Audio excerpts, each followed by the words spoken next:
Hola familia, ¿cómo están? Qué gusto estar con ustedes. Hoy nuestra pretensión y objetivo es que tú realmente creas que tienes un llamado especial de Dios.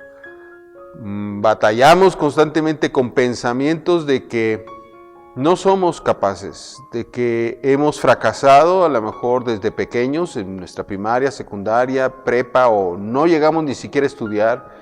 Y nos sentimos fracasados, pero quiero decirte, Dios tiene un llamado especial para ti. Tomemos de la palabra de Dios, de la Biblia, un ejemplo, o vamos a tomar dos ejemplos. Juan el Bautista. Juan el Bautista nació con un llamado muy especial. A su padre, el sumo sacerdote Zacarías, mientras él estaba precisamente ministrando aquí en el lugar santo y lugar santísimo, prendiendo el incienso, cambiando los panes, haciendo el ministerio que le había tocado como sumo sacerdote. Ahora, el trabajo de sumo sacerdote era algo muy exclusivo y especial. Era sencillamente descendiente de la tribu de Leví, para empezar, y había pasado por el sacerdocio y había sido declarado sumo sacerdote. Era una función única. De hecho, se cuentan los sumos sacerdotes desde Moisés hasta las fechas donde Zacarías vivió, habían sido 84 sumos sacerdotes. Así es que imagínense, después de tanto tiempo, de tantos siglos, haber sido él también escogido como sumo sacerdote era un privilegio, era un estatus único. Y cuando se le aparece el ángel y le dice, a través de ti vas a tener un hijo, él se rió, se quedó mudo, pero nació su hijo Juan. Juan, al igual que su padre, fue a la iglesia o al instituto bíblico levítico para también formarse como un sumo sacerdote. Y al estar ahí, finalmente él se dio cuenta que tenía un llamado especial, un llamado que lo hacía alejarse de la propia institución que lo estaba formando y de negarse a ser en el futuro un sacerdote y un sumo sacerdote de esa gran institución. Pero él entendió algo. Él tenía que apartarse, hacerse a un lado. Cuando inclusive los panes sin levadura nos hablan de eso. Los panes sin levadura nos hablan de que no debemos de seguir la línea fariseica o la línea de los escribas y de los saduceos o la línea de Herodes. El pan sin levadura, Jesucristo mismo dijo, no coman de ese pan, no hagan a un lado la levadura de los fariseos. ¿Y a qué se refería eso? La levadura de los fariseos pues era una posición muy religiosa, muy, vamos a decir, estática, en la cual los pensamientos y la forma de hacer las cosas de los fariseos pues era sumamente tradicional, religiosa, fuera de lo que era el mover nuevo de Dios. Y le dijo a sus discípulos, Jesús, hay que dejar fuera la levadura de los fariseos. Estaba hablando como panes, les estaba hablando como panes que deberían de estar en la presencia de Dios constantemente, pero sin la levadura de la religiosidad. También les dijo, háganse a un lado, quiten la levadura de los escribas y de los saduceos. Hombres que sí conocían la ley, el Torá, pero eran incrédulos, no creían en las maravillas, no creían en lo sobrenatural. Por lo mismo les decía, no sigan a los saduceos, no sigan a los escribas, porque también esa levadura les puede hacer daño. Y finalmente les dijo, no sigan la levadura de ese rey Herodes, la levadura del mundo, la levadura de los dispendios, de tomar demasiado o cuestiones sexuales o de robos. Dejen las cosas del mundo, háganlas a un lado de su vida, para que entonces estén en mi presencia. Juan entendió eso, pero ¿cómo lo iba a hacer si su padre era fariseo? ¿Cómo iba a hacer eso si estaba en una escuela fariseica de saduceos y de escribas, donde la ley y la palabra era lo más importante, pero no el mover de Dios. Juan tomó una decisión y dejó todo. Dejó el llamado que tenía, el punto importante al cual iba a llegar como sumo sacerdote. Lo dejó todo y se fue a una cueva. Se cambió las ropas y se puso un cuero, una piel de animal. Dejó de comer las cosas ricas que se comían, exclusivas de la familia de un sacerdote o de un sumo sacerdote. Lo dejó todo y solamente comía langostas, cosas del campo. ¿Pero por qué hizo eso? Porque el propio Juan entendió que tenía que separarse de todas las levaduras que lo podían hacer tomar el camino incorrecto. Y él no entendió del todo su llamado cuando los fariseos ahí en Juan 1 le preguntaron: ¿tú eres el Mesías? ¿Quién eres tú, Juan? Y Juan dijo: no, yo no soy el Mesías. Ah, entonces eres Elías, que ha resucitado en ti. No, yo no soy Elías. Entonces eres un profeta. No, tampoco soy un profeta. Entonces, ¿quién eres? Yo soy la voz que clama en el desierto: arrepentíos. Y eso es lo que Juan entendía de sí mismo, pero no entendió más. Más adelante, en Juan 5, Jesús explica cuando le preguntan: oye, Señor, ¿y quién era Juan? Juan dijo: es una antorcha encendida. Una antorcha que está llena de mí, una antorcha que va anunciando el camino. Es aquel que mandamos para que anunciara mi venida. Juan el Bautista tenía un llamado superior al orden levítico, al orden sacerdotal de Aarón, de donde venía su papá. Pero ahora tenía él un llamado mayor a lo que hemos estado hablando, ya no a través del llamado levítico, ya no era sumo sacerdote a través del llamado levítico, ahora sumo sacerdote a través del linaje de Melquisedec, que el sumo sacerdote se convirtió en Jesús, y de ahí él escoge a quienes los llama para habitar en su presencia, para dar palabra, dar profecía, llevar el orden celestial al mundo. Y Juan decidió hacerlo. Él decidió ser llamado a ser un profeta, a adelantarse a los hombres y decirnos: ahí viene por aquel que aún no soy capaz de desatar sus sandalias, sus zapatos. Él es mayor que yo. Yo bautizo en agua, pero Él bautizará con el fuego del Espíritu Santo. Y Juan decidió ser eso, a ser el hijo de papi. Y tú tienes un llamado, yo tengo un llamado. Hay que conocer ese llamado, porque todos el Señor los quiere usar. Lo mismo le pasó al profeta Ezequiel en su libro que él escribió. Él escribió y relató perfectamente todo lo que está aquí en el templo, pero de una manera totalmente distinta a la que conocemos ahí en Éxodo o en Levítico con Moisés, o que conocemos de Salomón. Él relató cómo era el verdadero templo. Porque cuando él iba a cumplir 30 años, llegó Babilonia, tomó Jerusalén y se llevó a los esclavos. Y a uno de los primeros que se llevaron fue a Ezequiel. Y Ezequiel iba a cumplir 30 años, él iba para sacerdote también. Pero finalmente fue tomado y él ya en cautiverio, tristemente, estaba viendo los ríos de Babilonia, los hermosos ríos de Babilonia, cuando el Espíritu de Dios lo visitó. Y le dijo: Ezequiel, tú eres ahora mi sumo sacerdote y te voy a dar revelaciones, no como los hombres la reciben, como los sumos sacerdotes supuestamente reciben aquí.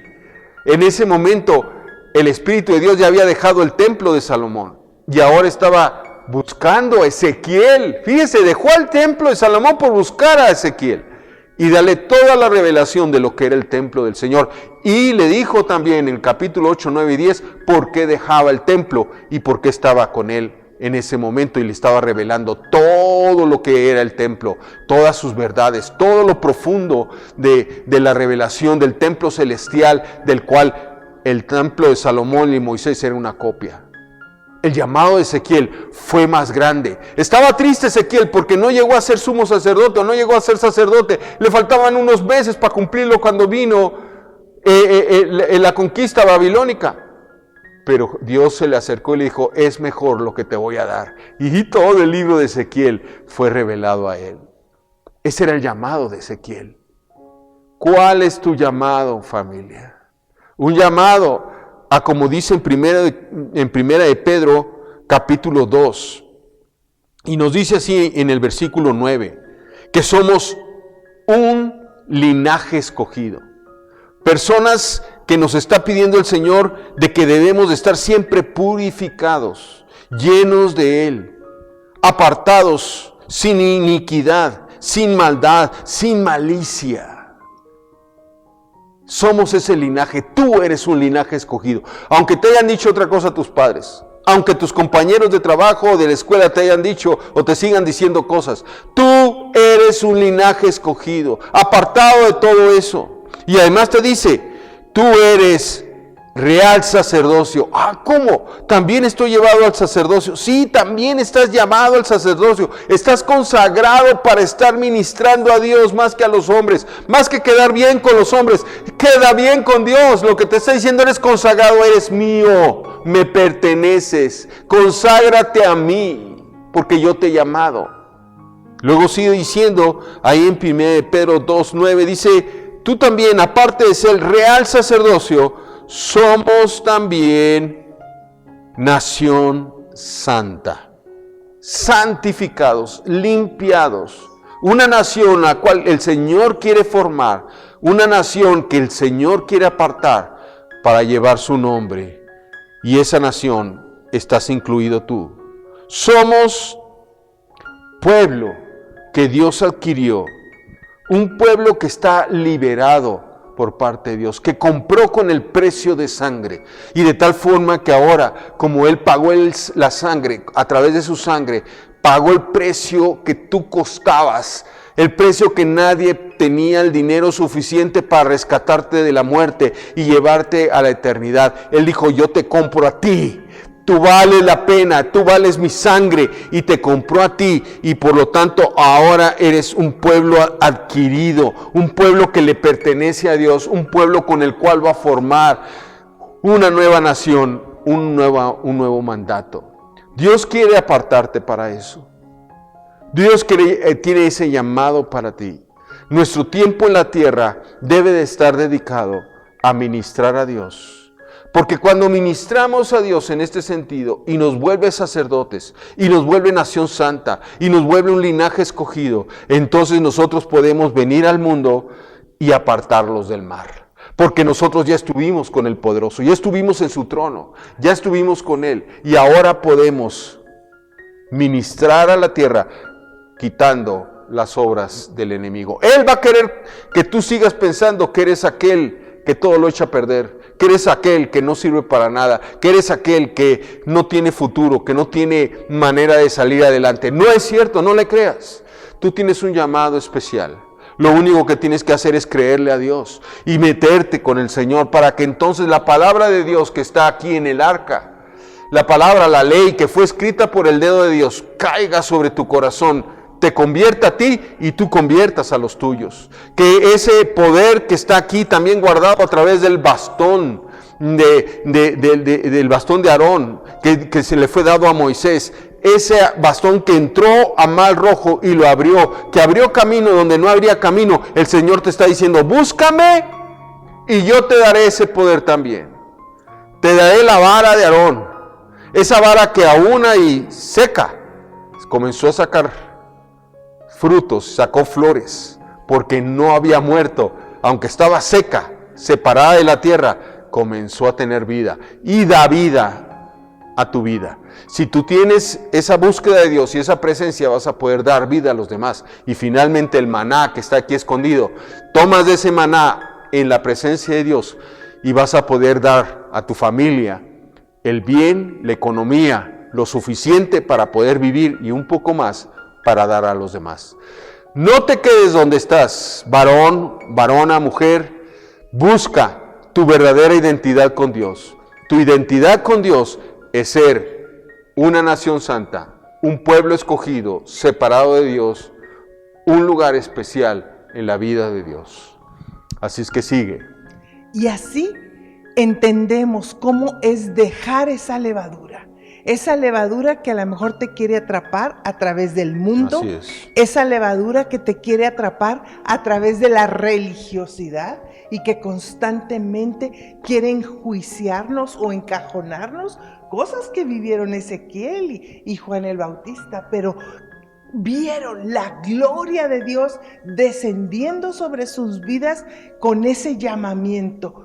¿Cuántas veces la levadura va a querer conformarte a una visión inferior? Recuerda, tienes una identidad espiritual. Has sido llamado a vivir en un lugar como sumo sacerdote delante de la gloria de Dios y trayendo esa gloria a la tierra. Recibe la bendición del Señor en este tiempo que te afirma y que hace que tu corazón pueda saber que ahora el llamamiento de Él es más poderoso que cualquier cosa que el mundo te pueda ofrecer.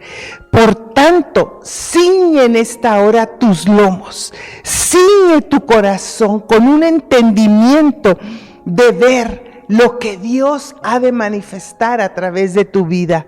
Sed sobrios, esperad pues que la gloria de Dios manifieste el completo obra que el Espíritu Santo ha de hacer a través de tu vida, a través de la obra del Espíritu, porque por gracia Él traerá la revelación de Jesucristo manifestando quién es Él.